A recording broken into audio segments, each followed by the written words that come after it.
Today we're going to be answering the question, how do we roast great coffee at home consistently? This is the fourth in a series I call the secret sauce of roasting coffee at home.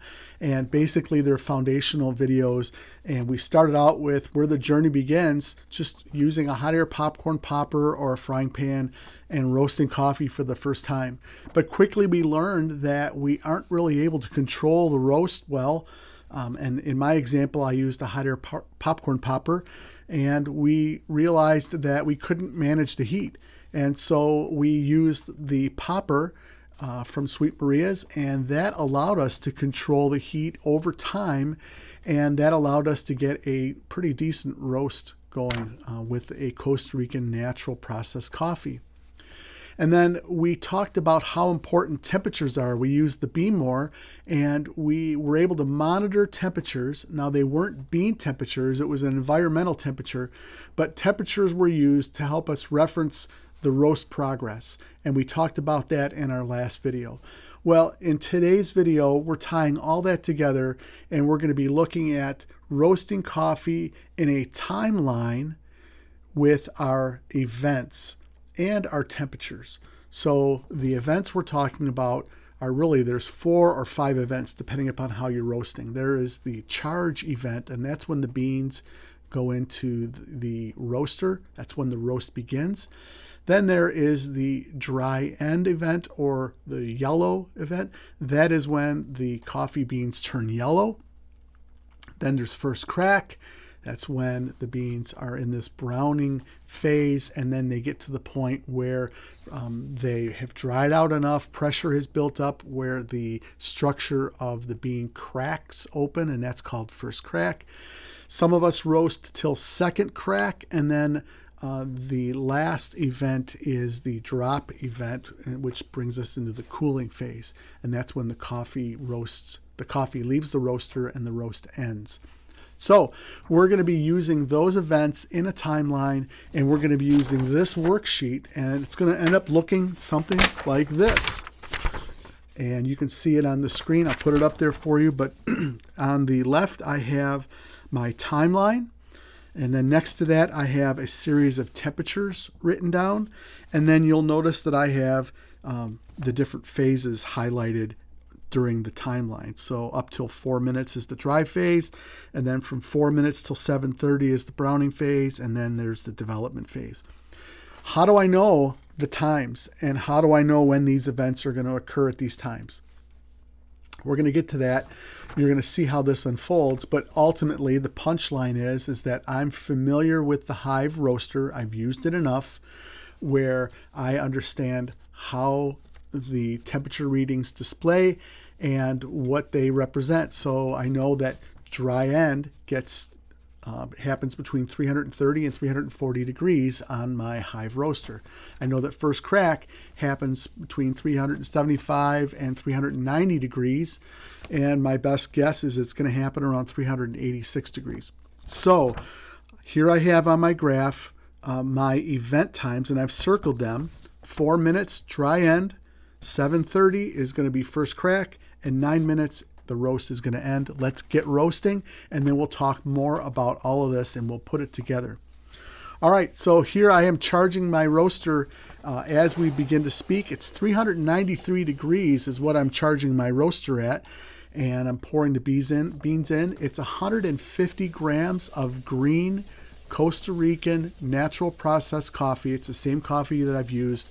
And quickly you'll see that 393 degrees is dropping, and it's going to drop over 100 degrees. And that's because the bean probe that is inside the Hive coffee roaster is reading the cooler bean temperature against the probe, and that's why this temperature is dropping. In about a half a minute, that temperature will stop dropping and it will start to climb. And that is a waypoint that we'll call turning point.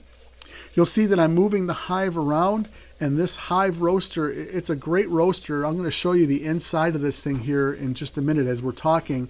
But the Hive roaster is keeping the beans moving because the inside of this roaster has a kind of an uneven bottom, and the beans tumble, and so I have to keep moving this roaster to keep the beans moving. and it's going to keep them from burning. I'm working this hive roaster above a flame, and you'll notice while I roast that I will change the height of the roaster away from the flame, and that is how I'm managing my heat with this flame. So we are at 1 minute, approaching 1 minute and 30 seconds. My target temperature is 297 degrees, and I'm going to be behind. And I'll tell you why I'm going to be behind here as we go along. But ultimately, I had to choose a temperature I thought we were going to be at turning point, and I was off a little bit. And then also, I was calculating my rate of rise during the dry phase. I don't want to lose sight of the fact that I want this coffee to be yellow at 4 minutes, and we basically have a little over 2 minutes to get the coffee dry. So I'm moving the roaster around, keeping the beans moving so that they don't burn, and the temperatures are consistently climbing. We are at 2 minutes right now at 278 degrees, and at 2 minutes I wanted to be at 305. So I am about 25 to 30 degrees behind where I need to be, but I still have a minute and 45 seconds left. So I'm confident that I will get to this temperature or close to it by the time we should be getting close to the dry end event.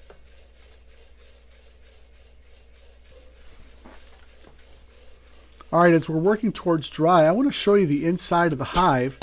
So here is the inside of the dome, and you'll see the probe that's in there, and that is sitting inside of this bed where the coffee is going to lie. This pan holds the coffee, and you notice the bottom, how the bottom of the pan has these bumps on it.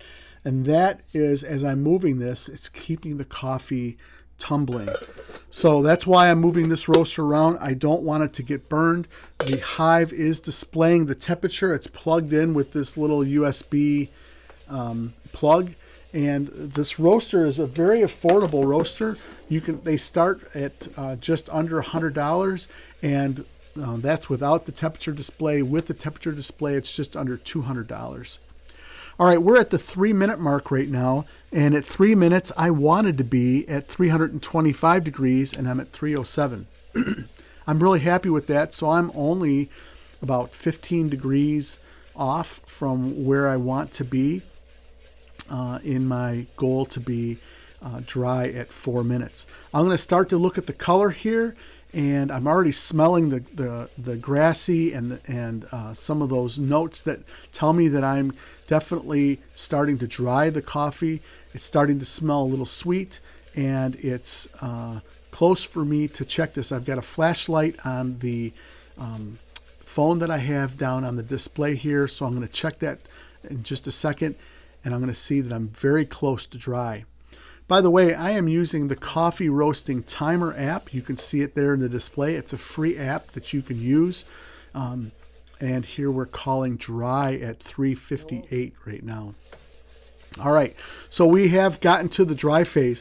This app is helping me track the time, and when we get to first crack, I'll also mark first crack event, and then I can monitor the development time and percentage during the development phase.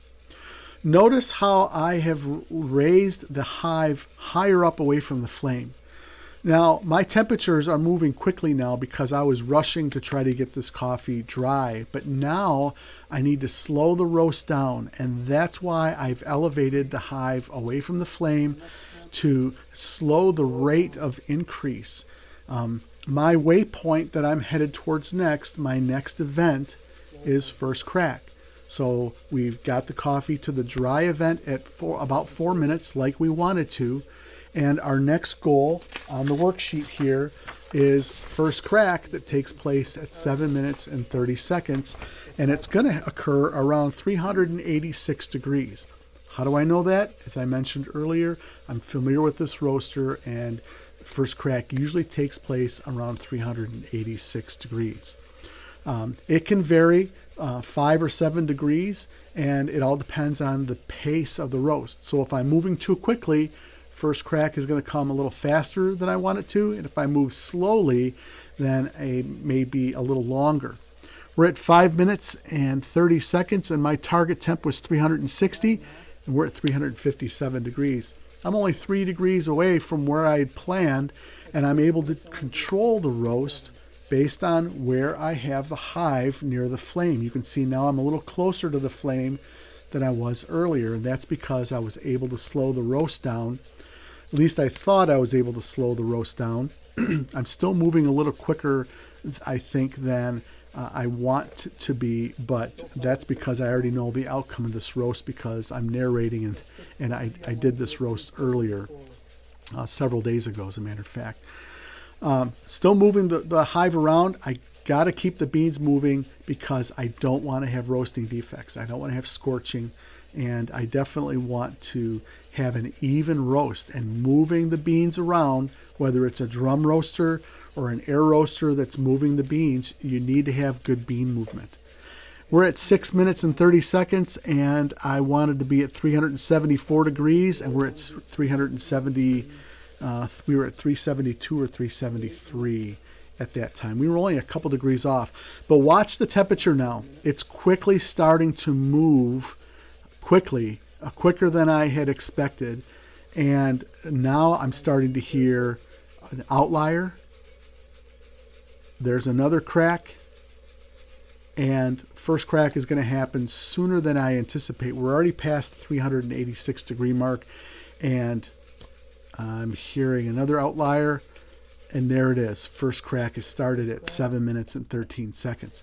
So first crack came a little earlier than I wanted to. We were about 15 seconds earlier, and that completes the browning phase. The next phase that we're working in is the development phase, and that's from first crack till the end of the roast. I wanted to take this roast to 9 minutes, and I wanted to have a development of around 17%. Temperatures have really gone up more than I expected, and I'm not exactly sure why. I think one reason is because this Costa Rican coffee, this natural coffee, during first crack has gone exothermic. It's kind of giving off heat. That's affecting the probe. I think the other thing is because I got a little excited about first crack arriving a little earlier than planned, I started moving the hive around even more. And so I think that the bean probe isn't necessarily in full contact in the bean mass. I think I've got a little bit of hot air kind of mixed in there, and so the temperatures were elevated. But now I've kind of got things kind of back in control a little bit here, and you can see the temperatures have kind of come back down. I'm at 395, but I've lowered my flame a little bit because I don't want the temperatures to keep increasing. Right now I'm in this development phase. I'm getting near the end of it, and I don't want temperature spikes, and I don't want a huge crash. And so I'm just trying to keep the temperature about where it is right now. I'm happy with that temperature, and I'm going to be dropping this coffee in about 10 seconds. Look at the app. You'll see the percentage there. It's at 18.6% right now, and I start dropping the coffee, and I'm going to end the roast right now. And 9 minutes and 1 second is where I ended the roast. And look at the bean color. The bean color is really nice. I'm really happy with the bean color. And so now what I'm going to do is I'm going to take that cooling tray, bring it down here from the kitchen, and get the beans cooled. So we'll have the beans back up here in just a minute to take a closer look at them. But I wanted to spend a minute, and I wanted to talk to you about what just happened. This moved quickly. This was a 9-minute roast, and we were able to guide our roast through waypoints or event times and events. So we talked about dry end happening at 4 minutes. It happened at 3 minutes and 58 seconds. We were 2 seconds off from our goal of 4 minutes. First crack happened at 7 minutes and 13 seconds, 7:15, 7:13, and that is 15 seconds faster than I wanted. And that's just the way that this roast happened. Every roast that I do is not a perfect roast. And I learned from how the beans reacted near first crack. And the next thing I would need to do if I want to do this roast differently is to be more cautious with my heat as I approach the first crack event, and that way the temperatures may not rise as quickly.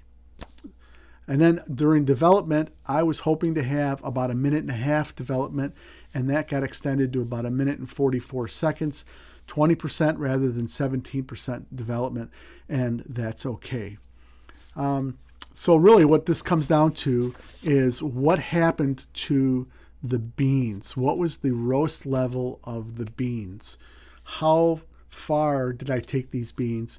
And I based that on two things. Well, three things. Temperature is one, and we were at 395 degrees. Actually, it went up a little bit and then came back down. The other is bean color. We're going to take a close look at the color in just a minute.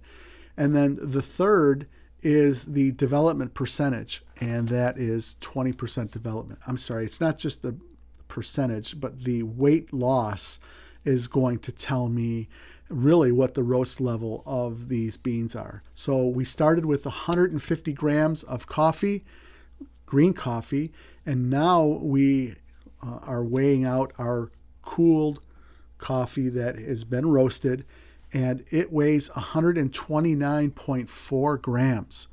So we're going to take the coffee roasting timer app, and it has a weight loss calculator built into it. 150 grams of green ended up 129.4 grams of roasted coffee, gives us a weight loss of 13.73%. That's almost exactly where my roast was with the other roasts. It was close to 14%, and it was in around the 13-14% range. And that is really important because this is telling me the true weight loss and the true roast level based on the weight loss percentage and the color that I'm looking at. Let's take a look at the color of these beans. If we take a closer look, these beans have a nice consistent color. There it is. Look at the wrinkles that are on the beans. First of all, that tells me that as far as development goes, these beans are developed, but they are not. They did not swell to the point where they got smooth and shiny. So that's one indicator that I am definitely within the medium range and maybe a little bit on the lighter side. The weight loss confirms that. Also take a look here. Let's look at the color itself. I love that color. This is awesome because for me, my goal is to be able to taste the origin of the coffee. My goal is not to have the roasty side of flavor in my coffee. It is to have more of the origin. So I want to be able to taste a little bit of the acidity of this coffee, and that was my goal when I roast this. Take a close look. You'll notice some roasting defects. There are a few that are on here, and I'll highlight those for you. That's because the bean scorched along the hot metal surface, because probably when I first put the beans into the hive, it was 393 degree preheat, and it took me a few seconds to get the beans loaded before I started stirring them, mixing them, shaking them, and I've got a little bit of scorching that's there. Not on many beans. I see a few that are here that are scorched, but not enough to be concerned with at all. I do see a tiny bit of tipping on one or two beans, but that's probably because I pushed these beans pretty hard during the first phase. All in all, it's not a disaster of a roast. I like the color. I like the weight loss, the weight loss, which is ultimately the roast level of this for the beans.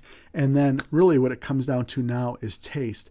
And I roasted this coffee about 4 days ago. I drank this coffee this morning, and it was wonderful. It was super fruity, very, very clear, clean. There was no real roastiness, no burnt or ashy notes at all. It was not underdeveloped. There was no woodiness. There was no vegetal type notes. There was no tinny notes. The acidity that was there was a nice, juicy fruitiness that was part of the acidity. There was also some sweetness. There was also some chocolate notes in there. Of all of the roasts, this has been the best roast so far. Better than the Behmor, better than the popper, and better than the hot air popcorn popper. But again, if I would have made some mistakes, maybe the Behmor may have been better. I did a pretty good job with this roast, even though my middle phase was 15 seconds faster than I had wanted it to. So then what I do is I take this worksheet and I make more notes on it. So I took a look at the percentage calculations on this. I took a look at all of my times, and I thought to myself, well, how would I do this roast differently? I was really happy with the flavor. Honestly, even though I made a mistake and it went a little quicker than I anticipated in this middle phase, I'm glad that happened, and the outcome was really good. I don't think I would really want to change the roast, and so the beauty is that I can now repeat this roast, maybe with some practice, but I can repeat this roast. I know where I need to be for my times and temperatures so that I can have this roast happen again and again, and I can enjoy this coffee over and over. That is the beauty of logging our roasts, and that is the beauty of being able to replicate or repeat these roasts, and that's why a worksheet like this is so important. We're going to talk about the temperatures here in just a second, but if this is the type of content that you like, this is what I do here on this channel all the time. Hit the subscribe button. Be sure to hit the like button. That really helps others find this content as well. And I've produced over 100 videos on this channel. That is amazing. I got notice of that not long ago, and it's kind of hard to believe. There's some content here that is really helpful on my channel. Go ahead and look through my videos, especially look at the comments, because there's a lot of discussion, there's questions that are asked, and there's a lot more depth than just my videos in the discussion. So check that out. So the next question is, how did you determine your temperatures based on this roast? How did you sit down, Mike, and you chart all these temperatures? I'll answer that. First, I started with the events. So I started with the dry event, the first crack event, and then my end temperature end event. And I put those in a timeline. So the timeline is from the beginning of the roast at 0 to 9 minutes. That's the timeline that we have. And I determined that I wanted dry to take place at 4 minutes, first crack at 7 minutes and 30 seconds, and then to drop the coffee at 9 minutes. How was I able to determine that? Truthfully, experience. So the more you roast, the more experience you'll get. You'll be able to find the times and temperatures that work best for you. But my videos are set up and they're designed to help give you a starting point. So this isn't the only way to roast. This isn't the right way to roast, but I'm giving you a starting point, a place where you can get to it and roast some coffee that's going to taste decent. And then you'll be able to, with experience and with practice, you'll be able to make changes, and you'll be able to find the best roast level, the best temperatures, the best times for your roasting profile. So how did I pick 340 degrees at 4 minutes? Well, I know that I needed to have enough time to get this coffee to the dry event. And so I guessed how long it would take me, based on how my familiarity is with this roaster, how long would it take me to get this coffee dry? And the same thing for first crack. I know that I wanted to have at least 3.5 or close to 3.5 minutes in this middle phase for my roasting. And depending upon how much coffee I'm roasting at a time, the type of roaster, that's going to vary. But that's how I landed at 7 minutes and 30 seconds. at 386 degrees. I know that my coffee reaches first crack around 386 degrees. I know that my coffee in this roaster gets to the dry end event between 330 and 340 degrees. I'm familiar with my roaster. And then as far as the drop temperature, based on experience again, color, temperature, and ultimately the proofs in the pudding with the weight loss percentage get me to the roast level that I really enjoy to drink. Okay, so next time we do a video here, what are we going to be doing? I'm going to have, my plan, I hope, is to have a roaster that I've never used before, a type of roaster that I've never encountered, I've never used, I have not laid eyes on one or hands on it. I'm going to be able to use this roaster, and we're going to go through this exercise of trying to understand how to know what temperatures and what times to use to roast our coffee. So no matter what roaster you have, this is an exercise that you would do to learn how your roaster performs, how it behaves, and then how you're going to set up your roasting plan with your roaster. That's what's going to happen I hope in the next video. So stay tuned for that. If you've got comments or questions about things that I've shared in this video, please ask those in the comments. I really appreciate you guys being here. If there's something that I said, or if you've got some experiences that may help in the conversation, share those in the comments as well. And I appreciate you guys watching this video. Thanks for being here today, and I hope that you have a great week roasting. We'll see you next time.